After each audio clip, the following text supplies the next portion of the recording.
mugamba muti abaagala abalungi abeekuumira ku Ssenga Faith 256 mugamba muti eyo kansubire muli bulungi baddiya. Olunaku olwali tugenda kwogera ku bukodyo bw'osobola okubbiramu omusajja kiisi n'atoba wali olabyeko omusajja omukira ne guyima ne gutoba wali okirabyeko? Mulowooza abakazi bokka bokka be batoba mukwano omusajja asobola okuyima munnange omukira ne guleetaaga amazzi. Si amazzi gali eri ge basamulagana, amazzi just gabeera awo bwe gatyo gabanga bolaba amazzi aga bulijjo aga white era empale ye n'etoba naye gwamuyimizza. Muyige okunuuna ku mimwa gy'abasajja engeri erimu. Akakodyo akasooka oba onaanuuna omusajja munnange n'omuwenza oba n'omwogeza oludikya olina okubeera nga owunya bulungi ng'omuntu.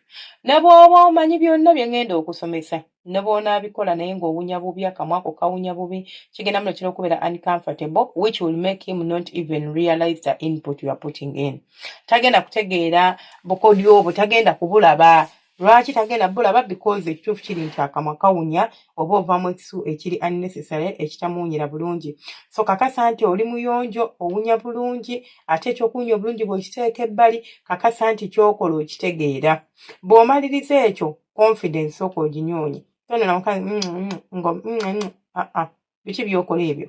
Tugenda kumunuuna kumuyimya kitegeeza I have to be confident in my own skin, I have to be confident at my own thing kubanga it is my own thing. Nze ngendo kikwasaganya. Ekisooka mu byokola bw'oba omaliriza nti maliriza okwasaganya bulungi omusajja wange, maliriza okwekwasaganya nga nze, mental am prepared ate n'ekirala mpunya bulungi azina omubiri gwange n'akamwa kange. Kaakati awo tugenda kulumba omwami. Omusajja oba onaamukuba kiisi olaba nso seremera n'amalusu. Mpola, like mulumbe mpola. Build what we call anticipation. Do not just come and then n'ogwa ku mimwa gy'omusajja n'otandika okugisikasika n'otandika okugiruma nedda. Sooka ogende wali otandika okumuweweeta mpola mpola then like lean in nga n'amunywegera ate tomunywegera omunyiriza bw'oti wano ku neck. Ku nsingo ye. Omanyi nga nandize nga nze kuba muntu kiisi then nemala nenkola bwoni namponyiriza ku nsingo nemala nenkutunuulira nenkukuba kapeke ku mimwa nentuula. This is not what you expected from me. Obadde osuubira nti ngenda kugwa ku mumwangu kombe naye si kyenkoze. Kati bw'omaliriza osobola okujja n'omutuulako bw'aba atudde mu ntebe, bw'aba ali ku buliri ng'atudde, bw'aba alina w'atudde osobola okujja n'omutuulako. Oba si kyo bw'oba oli ku sayidi like ndi mu ntebe ali mu sayidi osobola okumukyusa ensingo. Okwata emikono gyo n'ogipressinga ku nsingo y'omusajja n'osooka oweeweete n'emabega w'okutwawo. Mpulira nga manyi ongenda n'embeera nga mbanyumiza nga bwe ngezaako kireplayinga awo ndabe bwe kiwulikika. Wabula nasiriwala. N'okwata ku nsingo y'omusajja awo omusajja n'atandika okubeera nga assiza awo w'omwagalira ddiya. Bw'amaliriza oba bw'oba omaliriza ensonga eyo kati n'omukyusa n'akutunuulira. Awo n'olyoka osembera mpola. Omukka guno ogulaba guno oguva mu nnyindo yo guli very important at this point. Tugwetaaga nnyo n'okusinga bw'okirowooza era nsaba ogukozesa. It's a key thing, it's a key ingredient. Osooka ogumufuuweko mpola mpola. Bw'omaliriza otandika okumunuuna emimwa mpola. Otandika mpola, do not just go on all in nedda. Mpola mpola n'osooka omunuunako very slow but gently and precise. N'osooka omunuunako emimwa egyo bw'otya. Bw'omaliriza ati mbagambye embeera ngezaamuko wano nendaba ngamba nga biwooma. Nga biwooma. Bw'omaliriza okukola ekyo n'osooka omunkwatira n'omunuuna emimwa waggulu awo wonna. Olina okubeera nga alternatinga between up and down. Tinsobola okumunuuna kujja waggulu ne nnuunako ne kujja wansi, ne nnuuna kujja waggulu ne nnuunako ne kujja wansi. Omusajja agenda tandika okukukwata eno emabega akunyweze akusike like to pull you like ku mubiri gwe nga buli ayagala kugamba gundi bannange nga ndi bubi baako kyokola naye ebintu kiri bubi ku ggolo y'emutunga eno wansi. It is okay. Muleke olwo ekyo ky'oyagala abeere.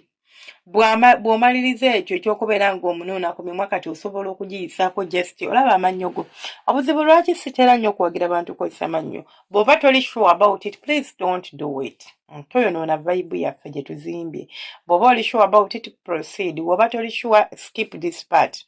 Njagala okwata amannyo go gayise ku lips z'omusajja wamu. Kati mugenda kuŋŋamba kati senga nganze sikulaba. Of course temundaba. Mukube kafaananyi bye ndi okukola mubikola.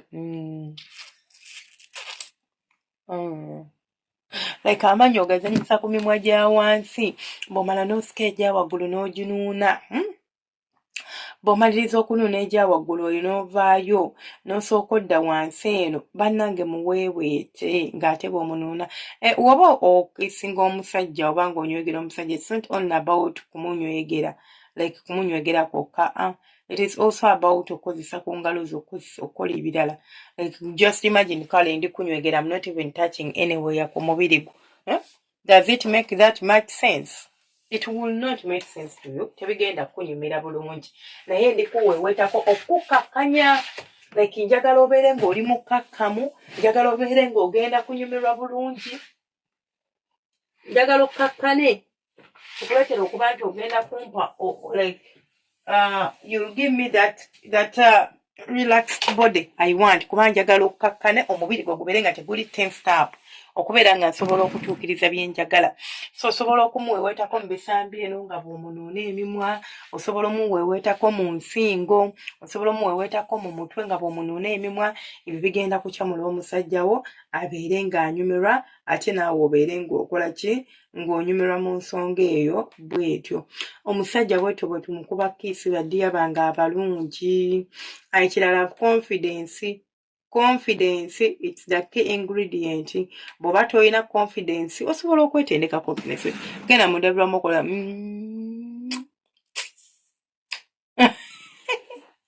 ng'obyekola mu ndabirwamu. Ojja kulaba nga kigguka. You know? Muliza mu obutekitegeera naye kikola amakulu rather than just going on your money nti gw'oba oyigirako ate n'oyonoona bwonoonyi. Yigira ku kintu ekitegeerekeka. Yakola ng'omuntu munnange omina mutane bye basajja bye baagala, bye bibawunza, n'abeera nga omulala kyalina kyamugamba. Nze nsigala nga nze singa Faith 256 temwerabira kusubscribinga, kulayikinga n'okomentinga. Nsaba Mukama abanjagalire, abankuumire, mubeere bulungi temujjanga okwabanoonya baddiya bange. Nsaba Allah abawa abakyala abalungi, abampeera abaami abalungi, abampeera abantu abatalina nsalo. Manyi tubeera mu relationship naye nga tuli mu competition. Abampeera abantu abatalina nsaalwa, abampeera abantu abanaabategeera, people who will respect you, people who will grow old with you, and people who will grow you. Abantu abanaabamu omukisa ogw'okuba nga mufuna ensimbi. Mubeere bulungi, akuuma atakumira mpeera. Mbaagala nnyo bantu bange abalungi, mweraba.